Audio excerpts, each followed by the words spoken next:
Thank you, Madam Mayor. The budget put forward tonight by the Conservative group is basically a last gasp, desperate plea for support from the Wirral residents by a party who, if you're honest, know that in a few weeks' time you'll be in opposition. And as we've seen, Madam Mayor, by the recent leaflets that have been put out in certain parts of the Wirral by the Conservatives, the same group will say anything and do anything to cling on to power. And at the same time, when you listen to Jeff's speech tonight, the Tories pretend that their own national government policies will have no effect whatsoever on the people within the Wirral. And it reminds me of Madam Mayor, I remember a few years ago, does anybody remember Linda Chalker? She was the Wallasey Conservative MP when she was Minister for Overseas Aid. When I remember going to a camp full of starving children with 2 big plastic bags full of Mars bars, smiling to the cameras, handing out these Mars bars to these kids who were starving. I thought at the time it was disgraceful, but the same sort of tactics, in principle, are being put forward by the Conservative group tonight in an attempt to try and drive support from the electorate.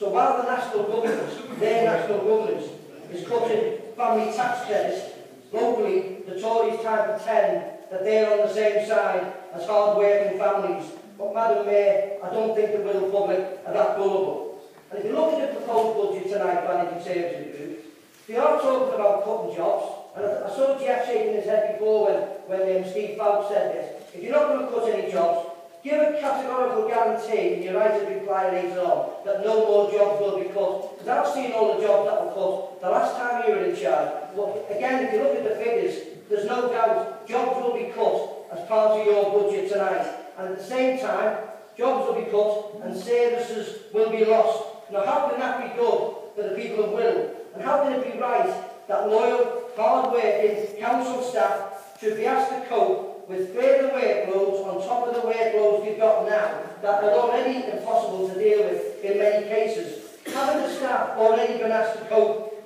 with enough without giving them more work to do with less staff to deal with it?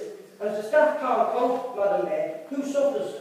Of course, the staff themselves will suffer, but also the electorate will suffer because they're not going to get the services off this council that they deserve.